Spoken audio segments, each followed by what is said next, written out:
Hello, I'm Geraldine Clark, and I'm sitting here with a good friend of mine, Tom Jackson, Esquire. Good evening. Good evening. How's everything with you? Just fine, thanks. Good to be here. Good to have you here. I don't know where to start because you're involved in so many different things. So why don't we just pick up on what are you doing these days? I mean, I know you're involved, you sit on so many boards, you're a real community activist, you're a community-minded individual, a husband, father, all of that stuff. But I know that you have a passion for people. I know you have a passion for the community. So why don't you, let's start with, I know you're from another state, and we're not going to hold that against you. But you come to New Jersey, you're here, and one of the things that you did right away is get right involved in what's going on in the state of New Jersey. How come? Well, you just hit it. One of the guiding principles for me is, and Dr. King, I think, said it best. He said that in the end, it's not the words of our enemies that we'll remember, but the silence of our friends. Right.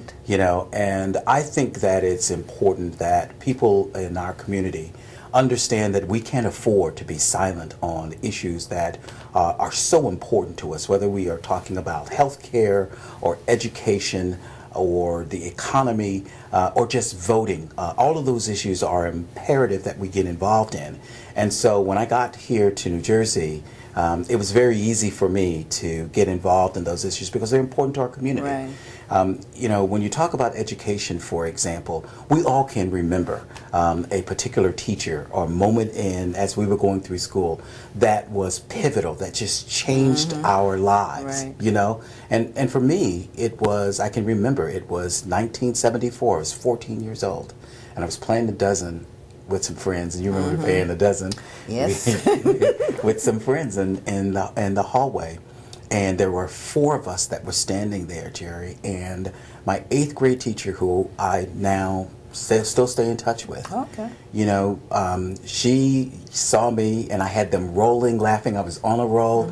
She saw me, and she said, "You know what? If you can do that so well, then you can be in my advanced English class. You can be on the debate team. You can give speeches. You can be on the speech club."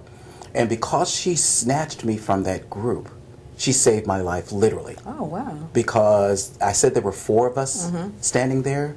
Well, the other 3 died before they were 14. Before they were 18. Wow, my God. They were got into gangs. They went to prison, and they died. So she literally saved my life. Wow. Now, I will tell you, academically, she made my life rough, right?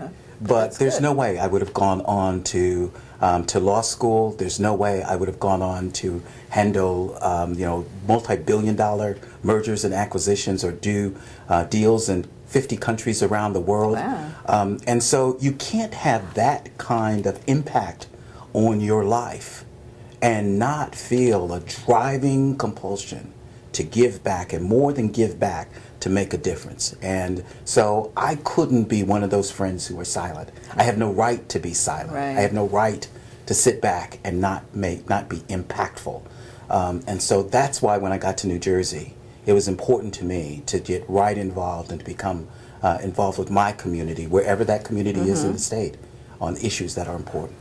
So speaking of the state, you chair or past chair the Garden State Bar Association. Tell us something about what you're doing with that association. Yeah, the Garden State Bar Association is the state's oldest minority bar association. It is was founded on the heels of the Newark riots. Okay. And so firmly rooted in the civil rights movement in the state. And the issues that we're focusing on this year include voter protection. Right. Making sure that the folks in our community not only get registered to vote, but also that their vote is protected.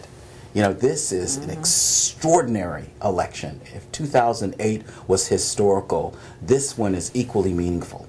And you said their vote is protected. I've heard different things in different states about how the state laws are being changed to make sure that certain individuals, certain groups do not have the right to vote. Is that what you're talking about somewhat? Well, for New Jersey, fortunately, we don't have the voter identification laws that are being passed in other states, like in Florida, where they're saying that you must have a state-issued ID in order to vote, or they're doing that in Virginia and North Carolina and South Carolina. And those are really aimed at people in our community. Right. So you're right to bring those up. In those states, they recognize that a lot of our folks will not have state-issued ID. And so if they don't have it, then that means they can't get to the polls and they can't vote, and therefore they can't vote for this president.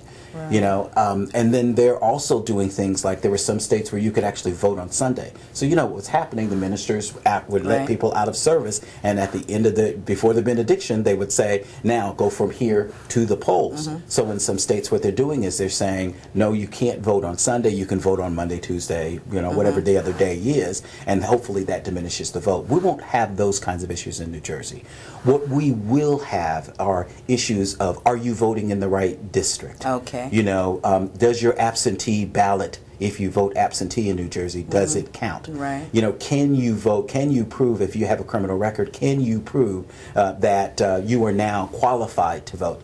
So expect that we will have challenges from other areas in order to disqualify you know, people that they believe as a category might vote for this particular president. We want to make sure that our folks Now, you brought up an interesting point. You said that if you were incarcerated at some point, I interviewed someone recently, and they told me that even though they had been incarcerated, they're allowed to vote. How does someone find out if you're allowed to vote if you've been incarcerated and you're now free? What they should do is they should simply call the Division of Elections, which is very neutral in this process, and will give them the right answer to whether they can vote. You can also, if you have access to the internet, you can go on the Division's website, and it'll give you absolutely the rules.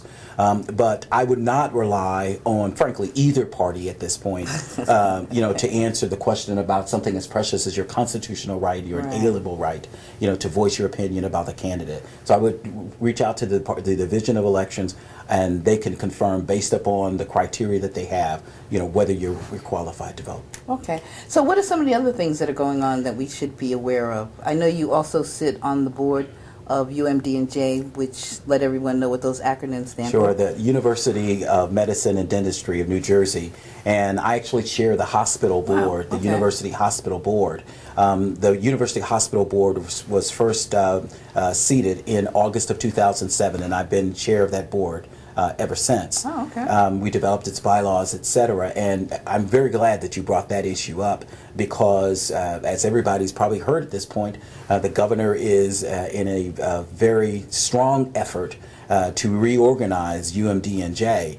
And what people have to understand is that University Hospital existed before UMD&J existed. Right. It was like across the street or something. That's right. That? University Hospital actually funded the creation of UMD&J. Okay. University Hospital actually goes back to the Newark Accords, to the resolution of the Newark riots. And so what happened was part of the resolution of that was to make sure that there was access to affordable health care for the residents of Newark. Now, what has happened is University Hospital ends up being the charity care today, ends up being the charity care institution now, not just for Newark, but for the entire state. Many other hospitals around the state actually send their charity care patients to University Hospital under the guise of, okay, Jerry, you know, I know you got a broken arm. They figure out you don't have insurance, and they say, you know, the best place for you to go to get a broken arm fixed is University Hospital. They'll send you to University Hospital, okay? The other thing people don't understand is University Hospital has been recognized by U.S. News and World Report, by the American Medical Association as one of the leading places for things like cardiovascular treatment. Okay. It is state of the art in so many different places. But the governor at this point has an initiative to split off University Hospital and to what he calls disaggregate, to split up the University of Medicine and Dentistry. So what he's looking to do on the university level is to take certain portions of this and combine it with Rutgers. Oh, right? okay. And then take certain portions of the university and those that are healthcare related and pull those together. And then he says to build an autonomous university hospital. Those are the words you have to look out for. Be Very careful when you hear that word, autonomous. because when you hear the word autonomous, what that means is privatization. Right. Now, what the way they'll go at this is that they will argue that the university hospital will be separate, but it'll be a separate non-profit organization. Don't be thrown by the use of the word nonprofit. It's just a tax designation. Right. It still is a separate legal entity. And as a separate legal entity, they'll end up offering a management agreement to some place like St. Barnabas or to some other private entity, right? And so the issues that are important for us is, if that type of thing occurs, how will we ensure that the original purpose of the hospital is maintained, that the people of Newark and the people in this great state who deserve affordable health care can still get it? If it is managed by a for-profit entity, will it still maintain its original mission? Will people be able to get state-of-the-art, affordable health care? And if the answer to that question is no, then we cannot allow that to happen. So how does someone get involved? And how does the average, Newarker, not just the Newarker, because it sounds like it's something that's going to affect everyone in the state of New Jersey. So how do we get involved in this process and stay on top of what's happening? The most immediate way to get involved is to attend our board meetings. They are public. And as chairman of the board, I instituted a public comment section for each meeting. We open our meetings where we listen to the community. Okay. And this is an important issue. So our next meeting, for example, to talk about breaking news, our next meeting is this coming Tuesday at 8:30 at the Cancer Center at the University Hospital campus in Newark, right there in South Orange, right? Okay. Berger and South Orange, right? And so we start those meetings promptly, but I open the meeting right after I, hand down the gavel for a public comment period, and that's when the community can actually speak to us and tell us the issues that are important. And so I urge your listeners to be there. And if they can't make this coming Tuesday, our meetings we meet at least once a quarter. We'll actually change the frequency of our meetings in the light of this. So we'll be meeting at least once a month on this particular issue. So come to our meetings, let us hear from you, and then you'll also be able to hear what's going on in each step of this phase. We as a board have not yet taken a position because we're still asking these questions. Right. How are we going to make sure that the central purpose of the hospital is preserved? And if we don't get the right answers to that, then it's going to be very difficult for people to move forward. And especially healthcare is such a big issue, quality healthcare, And so there's such a debate going on back and forth. Our president has put forth a healthcare plan, and there are people who are going against that plan. So how is it that when we know that quality healthcare is so important that we tend to look the other way? I'm not getting that. Well, it's because to some extent the healthcare issue is also a complicated issue, right? And so when the politicians talk about healthcare, they're talking about deductibles and they're talking about exclusions and pre-existing conditions and all of that, and people after a while just sort of tune out, right? It's information overload, and that's why I say that when you look at this issue of University Hospital, think about and remember its formative purpose, its original purpose was to make sure that the community had affordable health care. And if you just boil it down to that essential question, keep it simple, if you boil it down to that simple question, then you begin to understand, wait a minute, if it gets privatized, then all the problems that I might have with a Morristown or with a St. Barnabas or with a whatever, when I have to go to the emergency room, that's what I'm going to have at University Hospital. Is that what I want? Well, absolutely that's not what you want. Right. It ought to be something else. It ought to be the place that I can go to where I know I'm going to get very, very good health care, and you will. So besides being able to come to the meeting, is there anything else people should be doing? Yes, absolutely. Write your senators, your councilmen in Newark or in Camden or in any other places, any other cities across the state. Engage your councilmen on this issue. Let them know you care about this issue wherever you are in the state. Let them know that this is an important issue to you and that you're going to hold them accountable for making sure that this comes to the right conclusion. Because at the end of the day, the legislature is going to have to vote on this reorganization. Okay. There will be legislative hearings, and so your representatives need to know. Even in Congress, frankly, Senator Lautenberg and Senator Menendez, and Congressman Payne and Pascrell and Roth, all of those guys need to know where we stand and that this is an important issue for us. And if they hear from us, if you pick up the phone and call and they hear from us on this issue, then it will become an important issue to them. The ratio is about 1 to 50 these days. That is, one phone call represents 50 other interested constituents on this, right? So you make a phone call, because most people email, right? Right. But if you make a phone call, then that says to them that you are particularly interested in this issue. And then it has a multiplier. And they know then, okay, wait a minute. I need to be involved in this issue, and I need to be on the right side of this, particularly in an election year. Is there a time frame? You said election year. So is there like a time frame? People, you said that the meeting is next Tuesday, and then you meet quarterly. So quarterly means you only meet a few times a year. That's exactly right. So how can they get involved if they miss this Tuesday's meeting? Then they're not meeting again for quite some time. No, this meeting, one of the things that I will propose to our board is that before this year, before the announcement of this merger plan, we were meeting quarterly. One of the structural changes I'll make to this board this year is to say, in light of what's going on, we need to go back to a monthly meeting schedule. Okay. And so with those meetings are public meetings, and our schedule is posted on the the University Hospital website. And so they always begin in the morning. They're usually about 2 hours is when we meet. So you can certainly attend those meetings. In the absence of those meetings, again, reach out to people like Senator Rice, to people like Senator Cunningham, who chairs the higher education, Senate Higher Education Committee. Again, reach out to your councilman if you're in Newark. Reach out to Mayor Booker.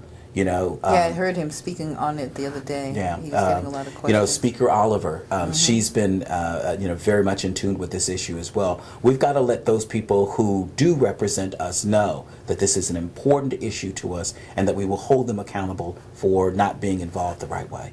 Now, speaking of issues, we are members of the New Jersey Black Issues Convention. Yes, and so is this something that we're going to be talking about at VIC? Absolutely, absolutely. The New Jersey Black Issues Convention is an extraordinary organization. It is an organization of organizations across the state, community organizations across the state.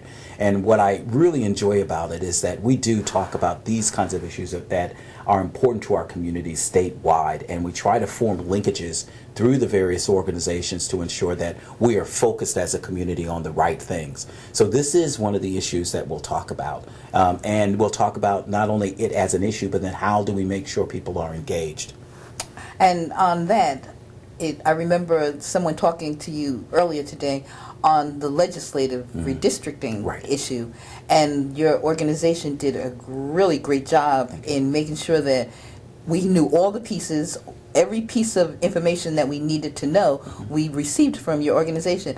Is that something you're planning on doing with UMD&J? Is that you're going to be passing information off to us on the board so that we can take it back to our community? Oh, absolutely. We'll make sure that the board is aware of everything that we have in terms of this whole issue of splitting up UMD&J and the whole issue of what happens to University Hospital, as well as what's happening on voter protection. We'll make sure you know. Yeah, and I heard you talking before on voter registration, voter protection, and this elections that are coming up. We're kind of focused on the presidential election, which is very important, and I encourage everyone to vote. And I don't care what your excuse is, vote. Exactly. Too many of us died so that we have the right to vote. So when anybody tells me they don't want to vote, can't stand a politician and stuff, it's not about that.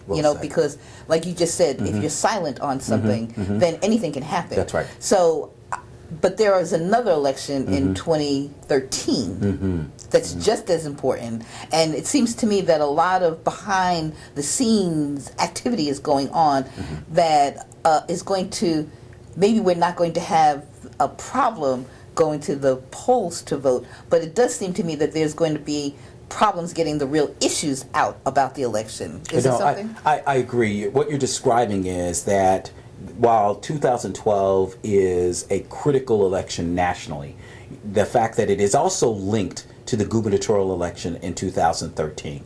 Our folks need to recognize that this governor will attempt to make a statement with the 2012 election and how New Jersey performs, because he is playing to a national stage. Right? And so if, in fact, the vote is able to be, depressed here in New Jersey, the Democratic vote is able to be depressed here in New Jersey, and it looks more like a red state than a blue state, then that raises his stature nationally. It also strengthens his case and the profile of this state for him for the gubernatorial election in 2013. One of the things we cannot afford to do, we cannot afford to underperform in 2012, and we cannot afford to simply win in 2012 and sit down in 2013. Exactly. We must see the fact that this is a marathon, it's not a sprint. Right. We've got to be involved in 2012, and then we've got to be equally involved, if not more so, in 2013. I couldn't help but notice, and it seems that he's sort of done a about face. I noticed that in the very beginning, he might have had a town hall meeting every now and then. But now, ever since he came back from someplace out west, he's had a lot more of them, and where he's even coming into the African American community, which is something he didn't do before. So he is changing how he's perceived. And I want to get a little bit on that, because when I didn't go to the Irvington Town Hall, but I saw it, and I talked to people who were there. What do you think of his new strategy? Well, I would say recognize it's not a new strategy, it's a continuation of a strategy. Because remember, he announced that he was going to run in an urban city, right? He announced it in Newark, right? And so what he does is, and for, he was frankly, in the Central Ward, right. But what he does is, as he moves along this continuum for this national profile, he looks at what's missing from the picture, right? And so his visit to Irvington was not about the residents of Irvington. No, it wasn't. His visit to Irvington was really about what was missing from the picture and to plug that in. Right. And we have to recognize we are very forgiving people. Yes, we are. We are, and so, the fact that he shows up, many of us will forgive him of a lot of ills just because he shows up in our community. Right, exactly. and what we need to do is to raise the bar. We need to raise the bar on what we expect. We don't expect you simply to show up. We expect you to care and demonstrate that you care. The old saying is, don't tell me you love me, show me. Show me, right? So show me you love me. Show me you love me by properly funding the schools where my children go to. Right? That tells me that you care about my issues, because education, as I just demonstrated, really does change lives. Yes, very Don't tell me you love me, show me by making sure that you guarantee I have affordable health care. That tells me, okay? And crime. That's right. You talk about Camden, for example, where, they're talking about actually they've already gone through removing police officers from the street in a place that has, one of the largest crime statistics in the country, right? So don't just show up at a church and think that just because you showed up that I'm going to believe that you care. I need you to show me, and I need you to show me in very material ways that you care about the issues that are important for me and that are going to change my life. And that's not what we're seeing from this administration. And by the way, I wouldn't expect it. Yeah, well, I hope since he wants to do so much, please get out on those highways and stop them crazy drivers